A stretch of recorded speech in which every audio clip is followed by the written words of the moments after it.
Reaction TV. Hindu क्यों जाएगा इसमें? मैं उस हिंदू भाइयों से कहता हूँ कि यकीन मानिए ये हिंदू और मुसलमान की लड़ाई नहीं है। सीरियस है, अगर तुमको कोई फर्क नहीं पड़ता तो हम मुसलमानों को भी कोई फर्क नहीं पड़ता, एनआरसी में से भी कोई फर्क नहीं पड़ता, एनपीआर से भी कोई फर्क नहीं पड़ता। फर्क पड़ता है हमको तो ये मेरे संविधान के साथ खिलवाड़ हो रहा है। मैं संविधान को फर्क नहीं पड़ने दूंगा, मैं अपनी जान निछावर करके भी इस संविधान को बचाने का काम करूंगा। तो ये सब लोग कहते हैं कि ये हिंदू मुसलमान की लड़ाई नहीं है। अगर अभी दिल्ली के अंदर जो इलेक्शन चल रहा था तो हमारा बीजेपी का नेता कहता था कि दिल्ली का हिंदू खतरे में है। कल 8 तारीख का बूथ हो गया, अब दिल्ली का हिंदू खतरे से बाहर, अब बिहार का हिंदू खतरे में आने वाला है। क्योंकि अब बिहार में इलेक्शन है तो बीजेपी का नेता कहेगा कि बिहार का हिंदू खतरे में है। अरे भाई, तुम्हारा राष्ट्रपति भी हिंदू, प्रधानमंत्री भी हिंदू, गृह मंत्री भी हिंदू और तुम्हारे गांव का, बस्ती का, इलाके का विधायक, मुखिया, सरपंच, वार्ड मेंबर भी परसेंटेज हिंदू, तब भी तुम्हारा हिंदू खतरे में है। अगर मुसलमान रहता तब कितने खतरे में रहते? अगर मुसलमान से तुम्हारा हिंदू खतरे में है तो बताओ कि 774 बरस मुगल सल्तनत का हुकूमत था इस हिंदुस्तान के अंदर। 774 बरस एक भी हिंदू खतरे में था? आप लोग बताइए। 774 बरस से मुसलमान का हुकूमत था, मुगलिया सल्तनत का हुकूमत था, तो एक भी हिंदू खतरे में नहीं था। आज तमाम नेता हिंदू है तब तुम खतरे में है, तुम बीजेपी से खतरे में हो और कोई खतरे में नहीं है। इस बीजेपी को भगाना है, सारा खतरा खत्म है। अरे हमारा हिंदू मुस्लिम का संस्कृति तो हिंदुस्तान में यह है कि तुम्हारा छठ था तो हम जाया करते थे, मेरे ईद पर समय तुम खाते थे। कहाँ गया ये प्यार और मोहब्बत? ये बीजेपी का कारनामा है। जो हिटलर भी आया था, अंग्रेज भी आया था, तो ये जात पात, हिंदू मुस्लिम सिख ईसाई शेख सैयद सारा बांटने का काम वो अंग्रेज ने किया था।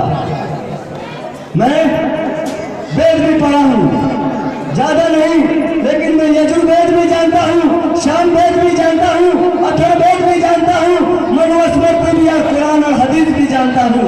ला इलाहा इल्लल्लाह मोहम्मद रसूलुल्लाह वही मनुस्मृति में है।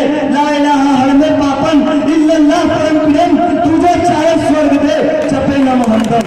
एक बंदे एक बीजेपी का कलाम तू आकर समझा के दे हिंदू भाइयों को कि तेरा वेद भी यही कहता है। जो मुसलमान जो भटकाने का काम करता है तो बता दे मुसलमान को कि यही है, लड़ाई तो वहीं से खत्म है। तो क्या लड़ाई की बात करता है? मैं कहना चाहता हूँ, मैं इस गृह मंत्री को, अमित शाह को, कि अभी दिल्ली के अंदर जो इलेक्शन था तो शाहीन बाग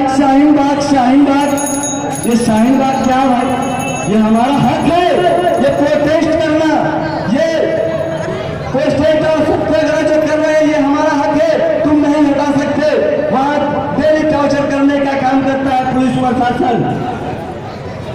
अभी आपने देखा कि जो रेपिस्ट है, जो बीजेपी का नेता है, जो रेप करता था, उसको कल रिहा मिल गया। वो क्या नाम है उसका, चिन्मयंतन करके नाम था, उसको कल रिहाई हो गया। और अगर कश्मीर के अंदर वो अपने हक की लड़ाई लड़ता है, वो 370 के खिलाफ अगर ईटा फेंकता है, पत्थर फेंकता है तो वो आतंकवादी है, वो दहशतगर्द है। मैं बताना चाहता हूँ मैं उस हिंदू भाइयों को कि वो अभी दिल्ली के अंदर जो गोली फायरिंग करता है वो बीजेपी का नाबालिग बच्चा है। गोली चलाता है तो नाबालिग, पत्थर मारता है तो दहशतगर्द आतंकवादी। ये कहाँ का इंसाफ है? मैं पूछना चाहता हूँ, आप जो बीजेपी के भक्त हैं, मैं उन भाइयों से पूछना चाहता हूँ, अगर ये हिंदू मुस्लिम की लड़ाई होती यूसुफ का फोटो खींचना तो किसान आत्महत्या नहीं करता। मैं पूछना चाहता हूँ बीजेपी के नेता से, नरेंद्र मोदी से, कि तुम जो किसान आत्महत्या कर रहा है उसमें 100% हिंदू किसान है। वो हिंदू किसान आत्महत्या करके मर रहा है, अगर तुम हिंदू की लड़ाई लड़ते हो तो तुम उसका ख्याल रखो, तुम सुनो उस किसान गरीब का। अगर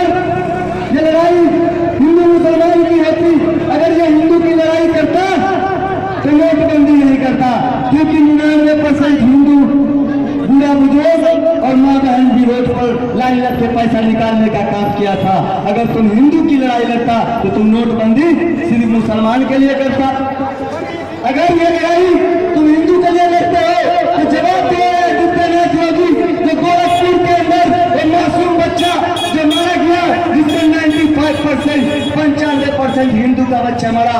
अगर तुम हिंदू की लड़ाई लड़ते हो तो क्यों उस बच्चे को मरने दिया? मैं पूछना चाहता हूँ कि तुम्हारे हिंदुस्तान में 98% जॉब सरकारी जॉब तुम्हारा हिंदू कर रहा है, 2% जॉब मुसलमान कर रहा है। अगर तुमने 2 करोड़ का वादा किया था तो क्यों नहीं तुम हिंदू को दिया नौकरी, मुसलमान को नहीं देता? लेकिन तुमने कहा हिंदू को दिया नौकरी। तुम हिंदू की लड़ाई नहीं करते, तुम लड़ाई करते हो तो धीरूभाई अंबानी की लड़ाई करते हो, तुम पूंजीवाद की लड़ाई करते हो, तुम समाजवाद की, तुम मनोवाद की लड़ाई करते हो। मैं पूछना चाहता हूँ आप तमाम लोगों से,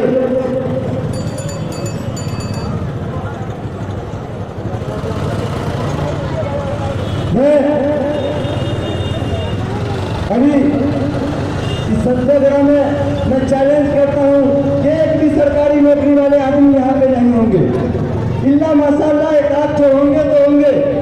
सरकारी जॉब वाले टीचर, डॉक्टर ये नहीं आते हैं। अरे भैया हम तो सर्विस में हैं, हम जाएंगे स्टेज पे फोटो खींच के वायरल हो जाएगा तो कहेगा ये सर्विस में है और ये बोलता है सरकार के खिलाफ, इसका नौकरी पर खतरा है। अरे भैया ये संविधान पे खतरा है। तुम जो डॉक्टर बने हो, इंजीनियर बने हो, मास्टर बने हो, मैं पूछता हूँ कि किस आधार पर तुम डॉक्टर हो, किस आधार पर मास्टर हो, किस आधार पर तुम इंजीनियर बने हो? अगर सरकारी नौकरी है तो कहीं न कहीं आरक्षण है, और आरक्षण में हमारे भीमराव अम्बेडकर का बनाया हुआ ये संविधान के तहत तुम सत्ता में आए हो।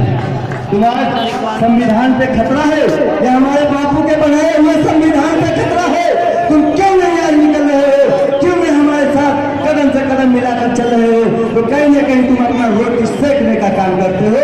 तुम इस देश में, तुम इस महफिल में आकर के नेतागिरी बतिया के जाने का काम नहीं करो। मैं कहना चाहता हूँ उस साथियों से भी कि ऐसे लोगों को नेतागिरी करने के लिए इस सभा पर बुलाने की भी जरूरत नहीं है।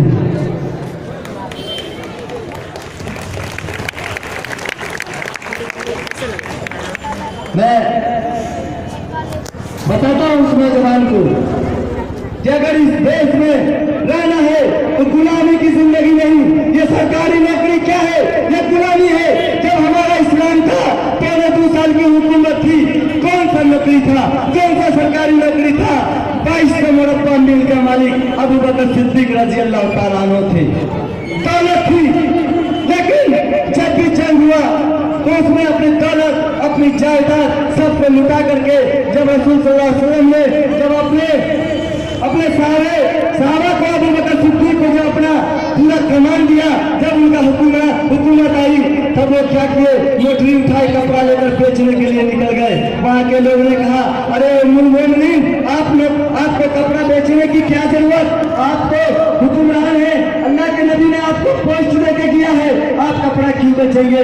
आज के नेता का घर देख लीजिए, आज के नेता का बिल्डिंग इस कलकत्ता के अंदर, दिल्ली में, बॉम्बे में रेस्टोरेंट बड़ा और बिल्डिंग खोल के बैठा है। वो भी हमारा 22 लाख मुरब्बा मील का मालिक था और एक साथ टेबल कपड़े में लगा हुआ पहनता था। वो भी हमारे इस दुनिया के बादशाह गुजरे।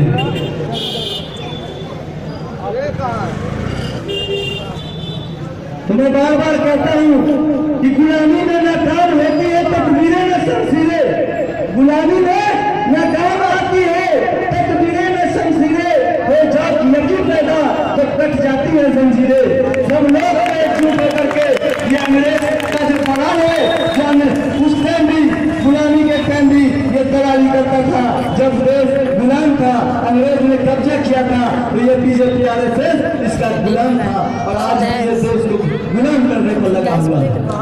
मैं पूछना चाहता हूँ यहाँ पे तमाम लोग हैं कि जब अंग्रेज हिंदुस्तान में आया था तो सबसे पहले इस हिंदुस्तान से अंग्रेज को भगाने का काम कौन किया था? कोई एक आदमी हमको बताइए। मैं आपको बताता हूँ कि इस हिंदुस्तान में अंग्रेज को खदेड़ने का काम सबसे पहले शेर हिंद टीपू सुल्तान ने तलवार